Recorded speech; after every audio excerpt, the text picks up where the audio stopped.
Gentlemen, welcome back to the Easy Money League podcast. You know what we haven't done, Ronnie, in a while? We haven't introduced ourselves. It's me, your host, Coach Rivera, and his co-host, Coach Lederer. Say hi to the people, Ronnie. Hello, everybody. That's a very sad hi, Ronnie.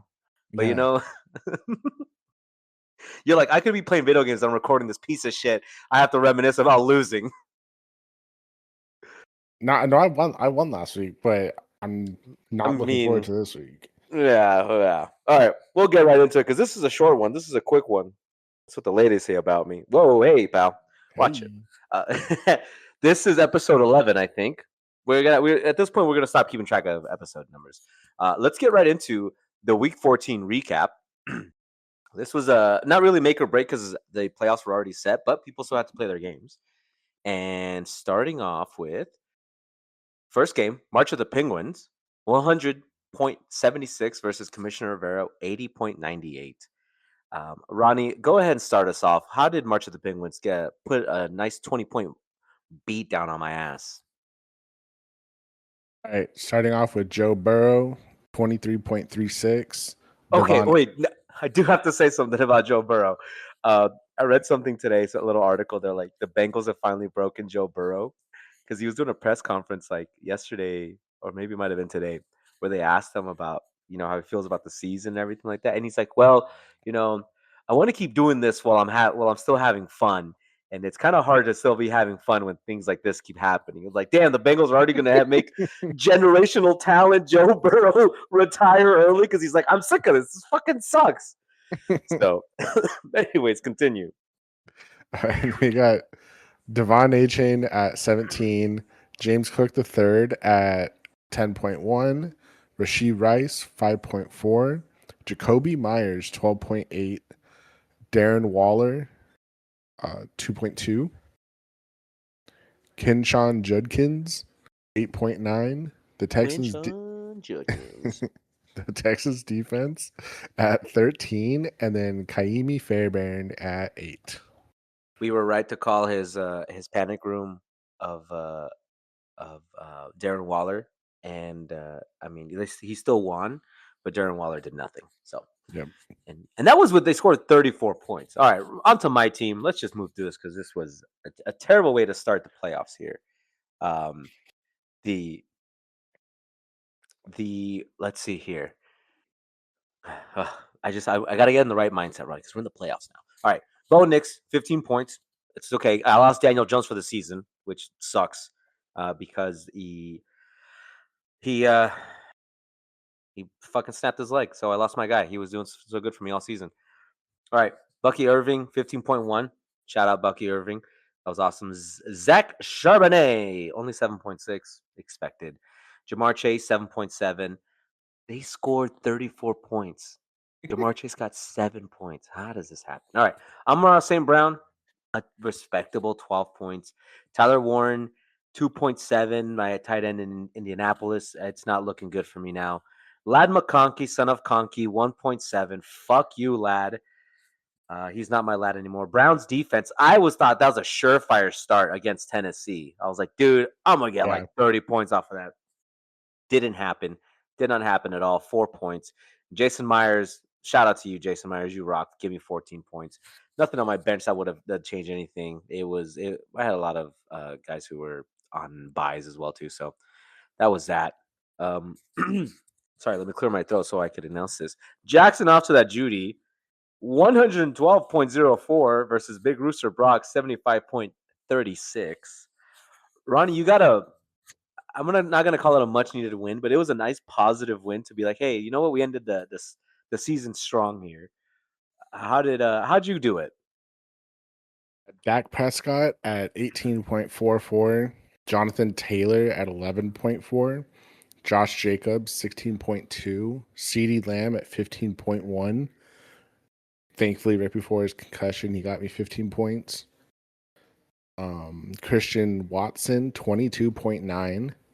Brenton Strange, 4.2. David Montgomery with 13.8. The Steelers defense with 1 point. And then Harrison Mevis at 9. You got a nice performance out of Christian Watson's there. Yeah. Yeah, he's great. Pretty good for them. Yeah, and Brenton Strange, man, the Brenton Strange bit that kept me laughing for like 2 days straight. I loved it. Okay, all right, but it was just too good. It was the perfect thing. I love the Strange, and then that's got me into a lot of trouble. So all right, Big Rooster, Big Rooster Brock finishes the season 4-10. Jordan Love, 19 points out of him. That was awesome. DeAndre Swift, 9.7. Woody Marks, 14.6. He's been the truth there. Nico Collins, 14.1. Both of them against KC. KC losing to the Texans. You think the KC dynasty finally over, Ronnie? Is it dead? I sure hope so. You really? You're sick of watching Mahomes just win it at the last second? Yes, Okay. very Well, much so. I saw a very funny TikTok skit of like them in the locker room and they're all yelling at Mahomes like, "Dude, you can grow your hair out and come out to old Mahomes. What are you doing?" He's like, "Well, what about Kelsey?" And he looks over at Kelsey and he's reading his vows for his wedding. He's like, "God Yeah. damn it, he's not even checked in anymore." He's not. No, he's totally done. That interception where he like just bobbles the ball, I'm like, dude, that's playground shit. Like, what are you doing, man? Yeah. All right. The continued just torture of having Justin Jefferson on your team, man, dude. And they won 31-0 against Washington. And you got 2.1 points. That's funny. Jake Fergalicious, 8.3. Kenneth Walker the third, 3.3. The Ravens defense, 0 points against Pittsburgh. And Nick Folk got him a cheeky 4 points. All right. Now, Mahomes Mania finishes the season 6-8, 112.9, with Mexican hookers and blow.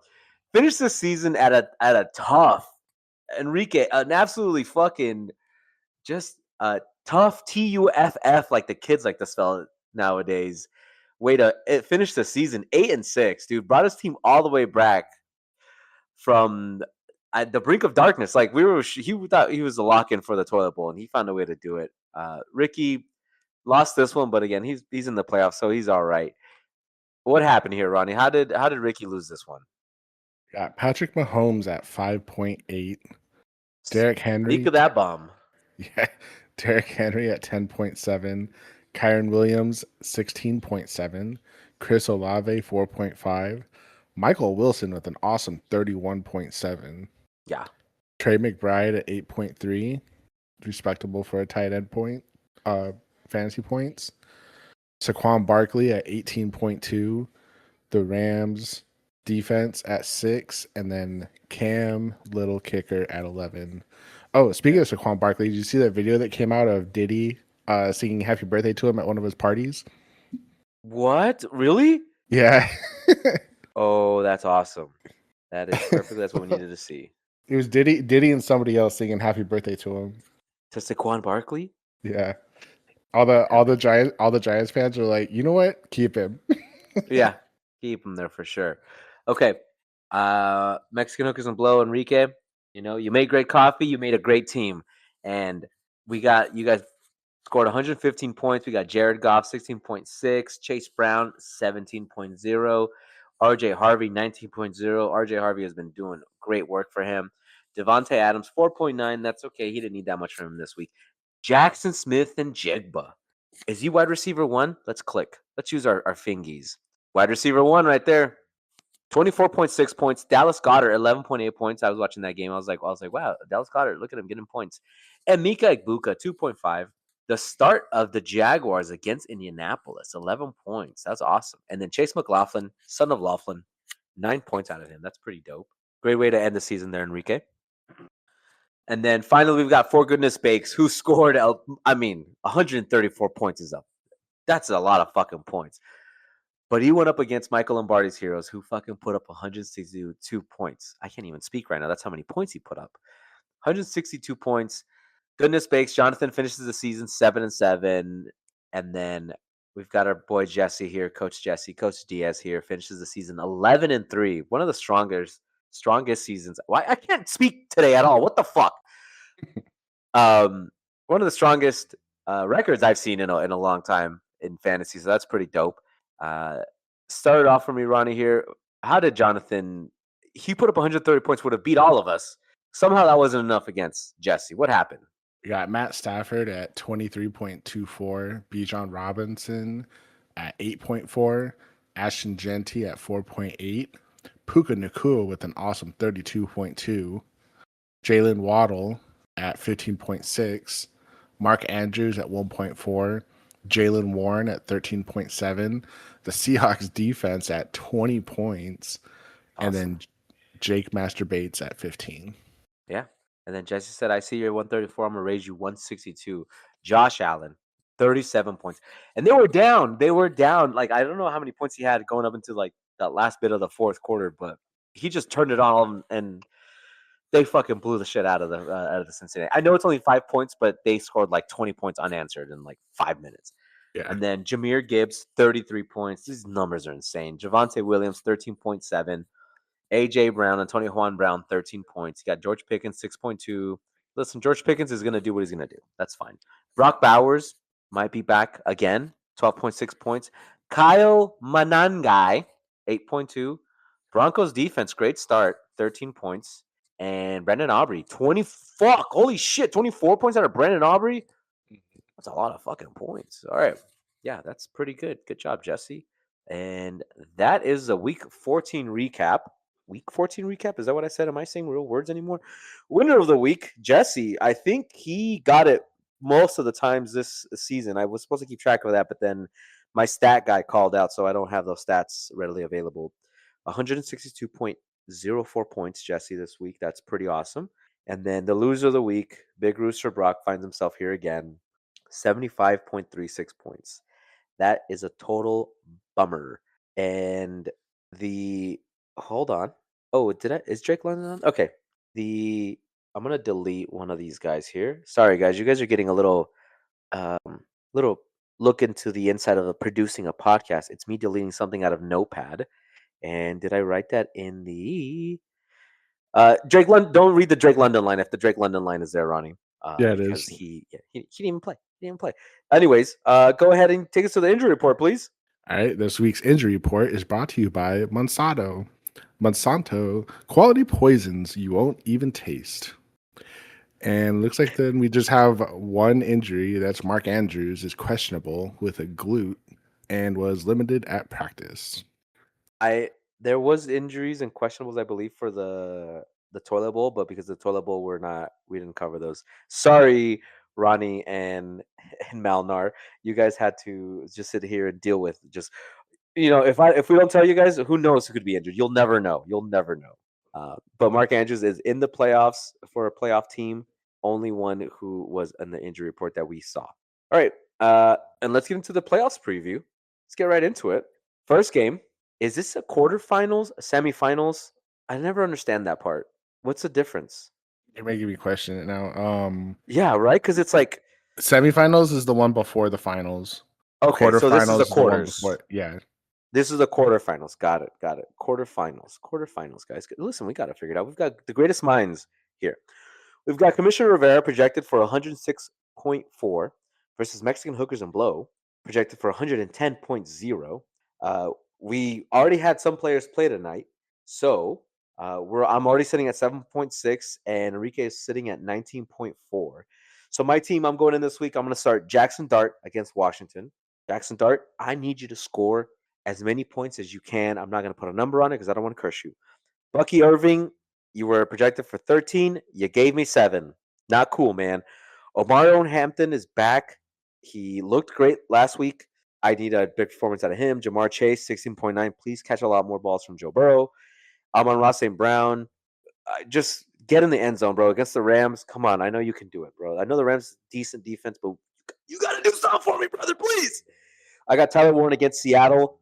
Fuck. Tyler Warren with Phillip Rivers, quarterback who's got like 17 kids, who's And like some grandkids. grandkids, who doesn't even know how fast he can run. He might get broken in half in the first play of the game.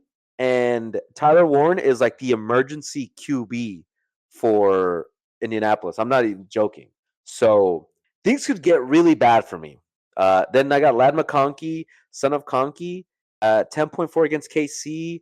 I'm gonna take a risk here. I'm gonna risk it for the biscuit here. I'm gonna start the Panthers defense against Narlands. And I was looking at wait, that. let's see. Have they played earlier this season? Let's go ahead and make myself more paranoid. Um, Yes, they did. It's week 10. okay, they allowed 17 points, 4 points, but then they scored 12 points against the fucking LA Rams. I don't know, dude. There's really not a lot of defenses left, and I got the Browns defense against Chicago at Chicago. They got the I don't know, man. I might do one last minute panic move that really fucks me over because I'm really good at that. It's my favorite thing to do in fantasy. Right when it matters, I just say I wake up on Sunday. I'm like, oh fuck it, I'm switching the entire roster. All right, and then Jason Myers got to start him against Indianapolis. 8.5 points. Kick the fuck out of that ball, bro, please. But Enrique's got a chance. He's already projected to beat him by more than 4 points, by about 4ish points. How can he do it though, Ronnie? He's got Jared Goff starting against Detroit, 15.8. Chase Brown, or I'm sorry, Detroit. Jared Goff is starting at the Rams, 15.8. Ooh, Chase, revenge game. yeah. Chase Brown versus Baltimore, 13.3. RJ Harvey versus Green Bay, 12.9. Devontae Adams versus Detroit, 14.1. Jackson Smith and Jigba versus the Colts, 17.2. Dallas Goddard versus Las Vegas, 8 points. Emekma Egbuka, I think I said that right, Yeah, you got versus close. Atlanta. He was projected 10.1, only got 8.4. The Jaguars defense versus the Jets, projected at 9.2. And then Chase McLaughlin, son of Laughlin, versus Atlanta was projected for 8.1 and got 11. You got 11. It's already a good start for him. Damn, I not know the Jaguars were fucking projected 9 points against fucking Jets. Jets. Jets. I need you guys to score points somehow. I don't know how you're gonna do it. You better find a fucking way. All right, Mahomes Mania projected for 108. That's Coach Ricky right here versus Coach Jonathan. For goodness sakes, projected for 123.3 points. It's a 15-point swing here. All right. Mahomes Mania. He's got Patrick Mahomes against the LA Chargers, 17.5 points. Derrick Henry against Cincinnati, 16.8. Ooh, that's his. That could be his make or break right there. And we forgot to do panic rooms for our previous one, but we're not gonna do it because we already passed it. Fuck it, we're gonna do it for these two guys though. Yeah, I already said Derrick Henry. Sorry guys, I'm so lost here because I'm in the playoffs. I'm in a tizzy. I don't know what to do. I don't know how to control myself. Kyron Williams, 12.8 points against Detroit. Got Michael Wilson against Houston. That's a tough defense. 10.8 points. Chris Godwin Jr. projected for 8.9. Got a cheeky little 12 out of him. That's nice. Trey McBride, son of Bride against Houston as well. 10.9 points. Saquon Diddy Barkley against Las Vegas, 15 points. The Patriots defense against Buffalo. Ooh, that's a crazy start. 4.6 points. And Cameron Dicker, the kicker, against KC, projected for 8.1. I'm going to go with Panic Room. I'm going to go with, he's got to make up 15 points somewhere. I'm going to go Michael Wilson. I think it feels like the obvious one, but I think Michael Wilson, if he if there's just too much pressure on the Houston defense, Michael Wilson, it's a double of Michael Wilson and Trey McBride that the offense won't be able to get going because that Houston defense is too good. So I've got a double panic room for Ricky right there. All right, give me the Jonathan. Give me the work, Ronnie. What's he going to do to get this win, though? Right, he's got Matt Stafford versus Detroit at 19.9. Bijan Robinson played against Tampa Bay today. He was projected 19.4 and got 25.5. Damn, son. Ashton Genty at Philadelphia, projected 12.5. Puka Nakua versus Detroit, 18.2. Jalen Waddle at Pittsburgh, 11.2. Mark Andrews at Cincinnati, 8.6. Jalen Warren versus Miami, 11.4. Seahawks versus Indianapolis, 7.7. And then Jake Masturbates at LA Rams, 8.3. And then for his panic room, I am going to say Jalen Waddle Jalen Waddle against versus the Pittsburgh. Pittsburgh, yeah. Yeah, against And the they're Pittsburgh. at Pittsburgh too. Ooh, that could be tough. That could be really tough for him. Okay, that could be his weak point there. Toilet bowl preview now.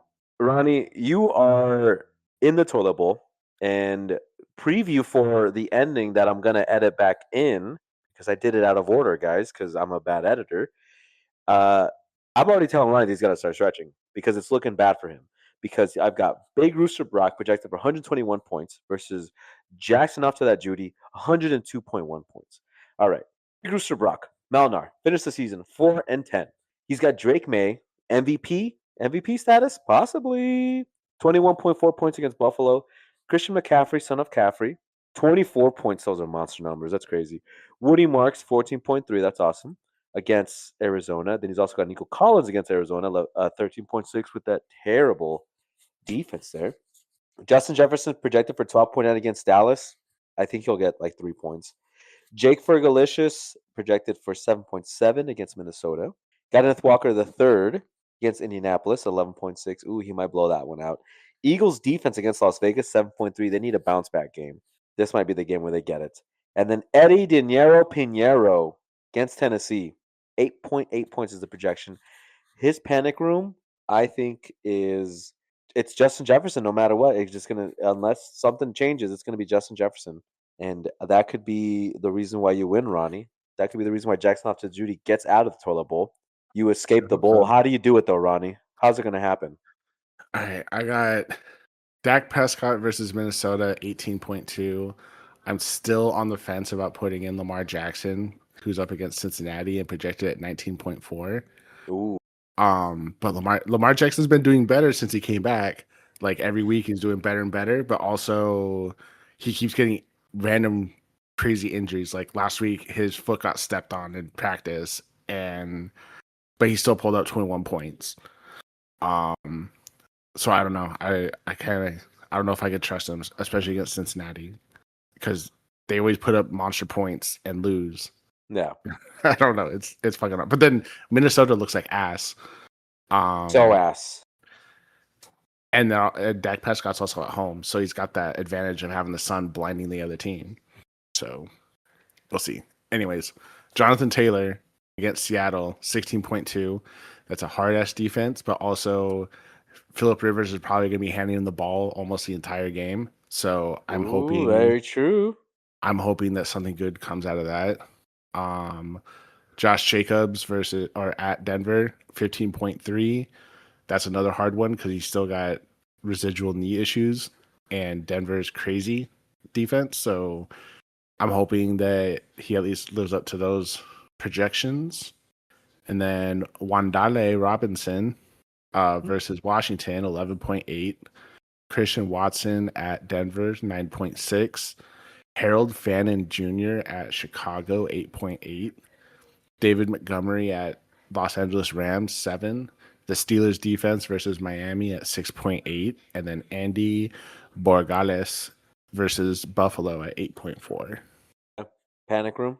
Panic room, I'm going to go with Wandale because even though Washington is an easy team for them, I don't know if he's actually going to get targeted as much because I guess we'll see.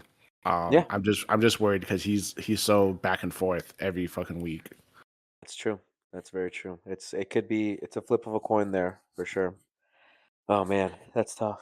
You got the panic room in the fucking toilet bowl. I mean, that's what it feels like after I eat just too much hot sauce. I'm just sitting on there. So I keep doing this. Like, uh, it's not the Chipotle that like it's the food doesn't give me diarrhea, right? It's not that. It's that I get the red sauce and I always forget how spicy it is because I only eat Chipotle like once every like 3 months maybe. And I'll be like, Mhm. oh, let me get the red sauce on the side. And I fucking lather it on there. And then like 2 hours later, I'm sitting on my desk sweating. Like, fuck, dude, I have to shit so bad, but I just shit 5 minutes ago. My boss is gonna be like, dude, why does Miguel keep going to the bathroom? He's gonna know I have diarrhea. I have got insane Chipotle salsa diarrhea right now, bro. That's what it feels like to be in the panic room and in Yeah. the toilet bowl at the same time, you know? You're like, it's all bad. It's all bad. All right, Ronnie, that's it's the end of your season. Some of us still get to keep playing. What if you could maybe is there like one moment, one pinpoint moment that you were like, "Oh, this is when I lost the season. This is when the season really got out of hand for me." Maybe like a player you dropped, or maybe a start that you shouldn't have done, where it kind of all fell apart for you. I don't think there was anyone I regretted dropping. At least not that I paid attention to. I would say I didn't go hard enough in the draft, and so I always kind of felt I was fucked from week one. Did um, you end up having a lot of money near the end of the draft?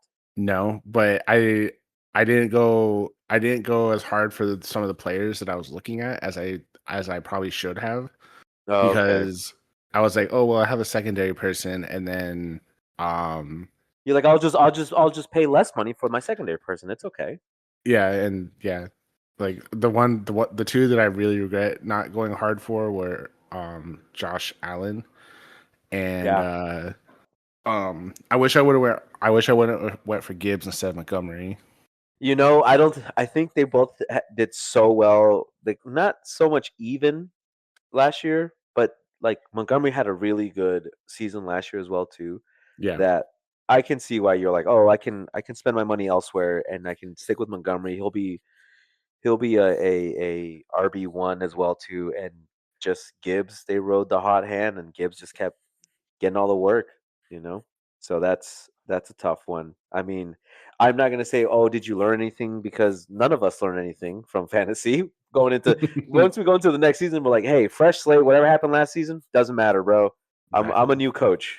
So that's a tough one. That's a tough way to go out, Ronnie. It's not the worst season you've had though, right? You've had worse seasons in fantasy. No, this is the worst. This is the worst season you've ever had in fantasy? This is the worst season I've ever had in fantasy. Fuck. Wow, that's tough. All right. Well, I hope you've been stretching your legs out. And don't worry, we won't wait till July. We'll do it sooner, so it's at least a little cold out. But I'm gonna give you some time. But it could be Melnar. Sorry, I don't want to discount you. I apologize. I don't mean to discount you. You could still pull out the win on Melnar, and then it's Melnar who's got to make sure he's stretching his legs, and For a then second he's the time. one who's gonna blow this for a second time, a return of Melnar. You know. But just in case, I would say make sure you wake when you take your fish oil pills, Ronnie. Make sure you're taking some of those. Make sure you're getting a full 8 hours of sleep every night, because doing the combine is not easy. I'm Oh probably gonna have a man. heart attack. You're like, this is what you guys did to me. You guys killed me because I lost. So next time you think about beating me in fantasy, think about what you did to my health and my poor heart. Like, guilt us into letting you get into the playoffs next season. And my poor son being And without my a poor father. son, you're gonna leave an orphan because you would have let him into the playoffs, you motherfuckers. I hope you guys feel terrible. Oh man. Okay. Well, on to the playoffs. It's gonna be fucking sick. I can't wait. Um, I do have to make a confession. I spent all of the money that everybody gave me on scratchers. I didn't win a single one. I just really thought I was gonna win some money on scratchers and on the Powerball. Nothing, bro. I got no returns on that. So I'm asking my boss for an advance on my check. So, don't worry. Whoever wins is gonna get their money. Hopefully, I win. Then I don't have to pay anybody, and I don't have to pay myself. I'm like, hey, we got it. It's all clear, bro. It's all good. Zeroed out, and it's all zeroed out in the books. Okay, we're gonna be fine, guys. We're gonna be okay. But playoffs are up here. If I'll announce it now. If we can try to do something for the chip, whether we go to Zips or something, that'd be dope. Because then I can present you with your belt. Though it could be someone from out of state, which means then I have to travel and take them the belt. So, which I don't mind doing, going on a nice drive to take someone their belt. Yeah, I still have But a nameplate on there, by the way. I know, motherfucker. You and Ricky don't. I know. God damn. You guys know when to fucking get on my ass about that, huh? Don't you, motherfuckers? Fucking bricks. But I'll get those ordered. I'll get those ordered soon. I do have to look up everybody's names though for their when they won and their team name. So I gotta put it correct. Okay. Now we can actually say goodbye to the fellas, Ronnie. So don't worry, hey guys. Whatever you guys think happened, I fixed it. Hopefully, I'm gonna be up till midnight working on this for some reason because I did it to myself. Great job, me. Oh man. All right, fellas. We'll talk to you guys next week in the playoffs as we get closer to the chip. Bye. Bye.